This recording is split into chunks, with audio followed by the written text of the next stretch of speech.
remove this transmission pan, there is no drain bolt, so it's just going to be full, and because of that, I want to remove bolts just on this corner here, pry it down a little, and start draining the fluid. I don't want to remove all the bolts, have this come splashing down on me. So 8mm socket, remove 4 or 5 bolts on this side, then we'll start prying. I do already have a collection bucket underneath in case it does start dripping out. And we'll do one more over here. Then we'll take this one off as well.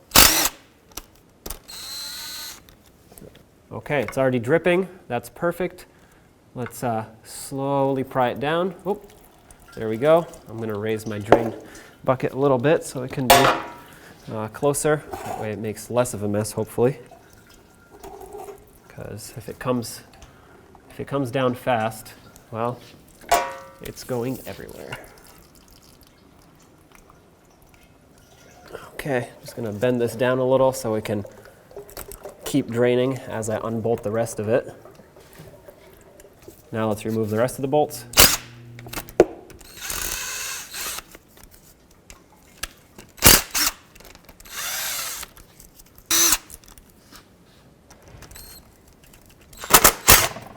There we go. Go slow on this one. This is the last one. I'm going to try and tilt it into my collection bucket.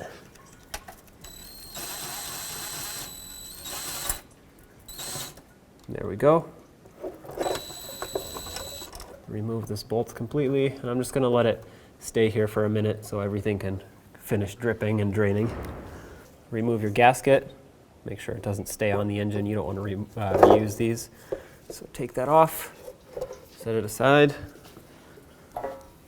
Take your old pan, drain as much as you can out of it, and now put it on your workbench because we'll have to remove the magnets out of it.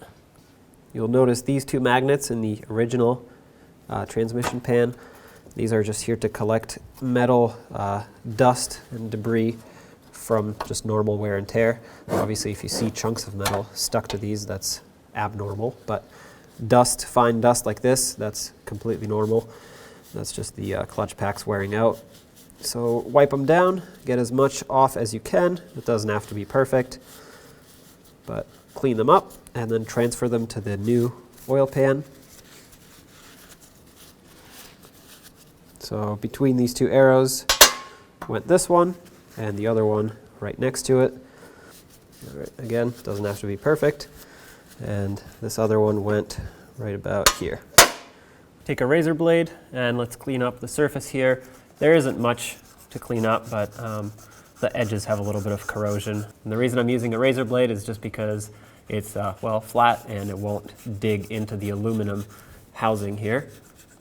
If you have a gasket scraper, you can use that. Just make sure you don't use some sort of a sanding disc because that will eat into the aluminum. Then you won't have a flat surface for your new gasket to seal up against, and then you'll have a leak. So just go around the whole area and scrape off corrosion or debris, or sometimes the old gaskets actually gets stuck there. So you want to scrape all that off. Now with a clean rag with brake parts cleaner on it, I'm going to go around and degrease this whole area where the gasket's going to seal. It's all cleaned up, but it does need to be degreased, otherwise the silicone will not adhere and you'll have a leak. So if you have a rubber gasket for it, then, well, you still kind of have to degrease it, but it's less sensitive. It'll seal up. But because I'm using silicone or Gasket Maker, I have to make sure it's nice and clean. Right before we install the pan, I'm going to come back and do another round of this, but for now it's good. So let's go clean up the pan and get it ready for installation. Another clean rag here, and degrease this surface. That way the Gasket Maker can stick to it. I know this is brand new, but if you accidentally got a couple drips of oil or you grabbed it with fingerprints, with oily fingerprints, well, you're going to have a leak.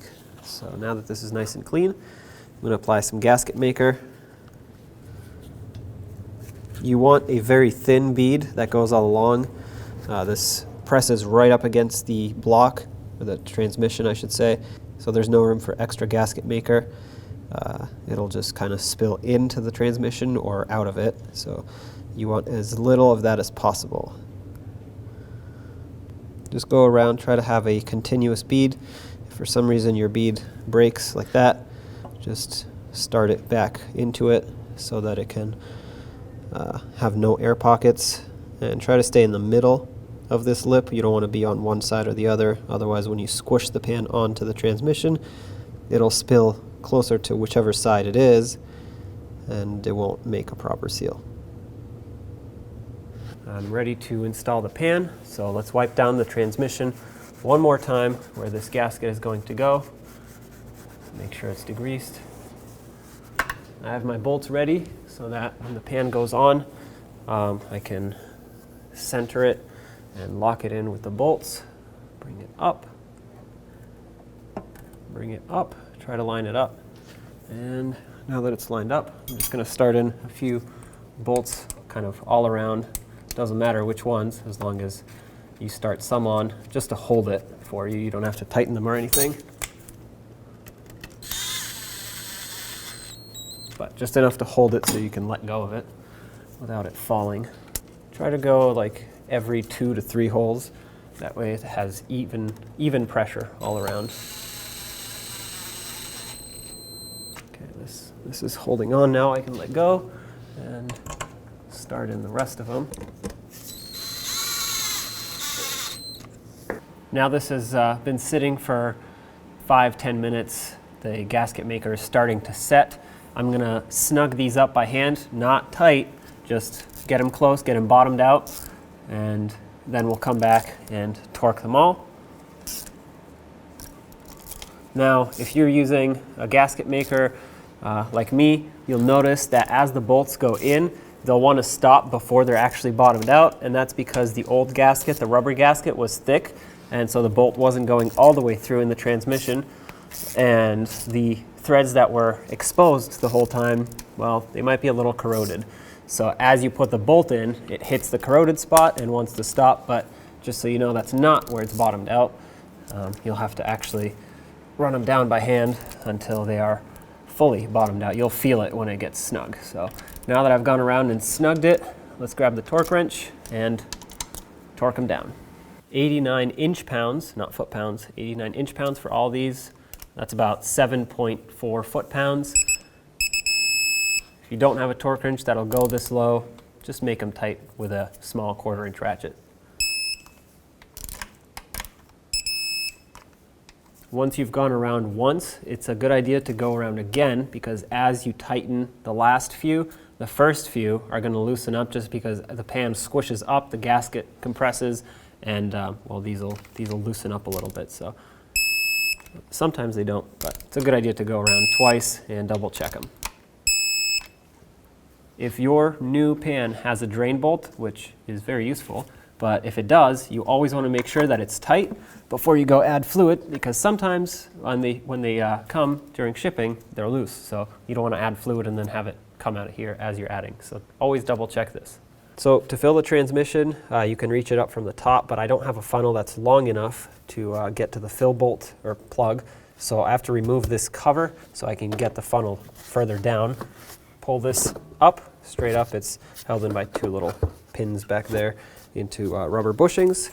Disconnect the mass airflow sensor connector. It's kind of hard to see and reach, but unplug that. And with an 8mm or a flathead, whatever you have available, let's loosen up this clamp that holds the hose onto the mass airflow sensor. You don't have to remove this all the way, you just have to loosen it up enough so it can let go, and then you can slide this whole engine cover / air box out. Now take it and wiggle it off so we can break away from this hose. Push it towards the windshield, and you can put it up here out of your way. You'll see the fill plug, it's a cap actually, right here on the transmission. So let's remove it. Okay, make sure there's no large debris that can fall into the hole there, because it's just an open hole once you take this cap off. Take that off, and here it is. Set that aside. Now grab your funnel It's best to have a long funnel like this. That way it can reach down, slide it into the hole. Try not to disturb the hoses too much so they don't get debris in there. And now fill it with about 4.5 quarts of transmission fluid. That's how much came out for us. If you don't know exactly what type to use, you can refer to your owner's manual. This is your check plug. It's wet, not because it's leaking, but because I sprayed it with rust penetrant. As you can see, it's a little rusty. With an 11 millimeter, take this out, and you want to have fluid. It's pretty much like filling a differential, so you have fluid right here. You don't want it pouring out, and you don't want none to come out. You want it just barely dripping out. So let's break this free and remove it all the way. Okay, I have a drain pan underneath. That way, in case fluid comes out, I'm ready to catch it. Pull the plug out, and looks like there's a little bit more than there should be, but not by much.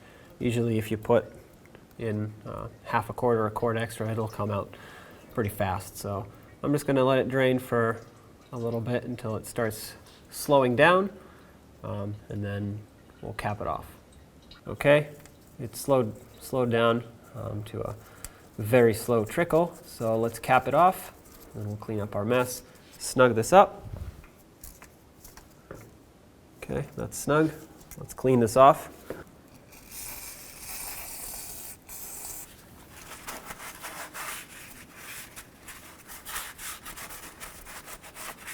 All right, and let's go finish up everything up top.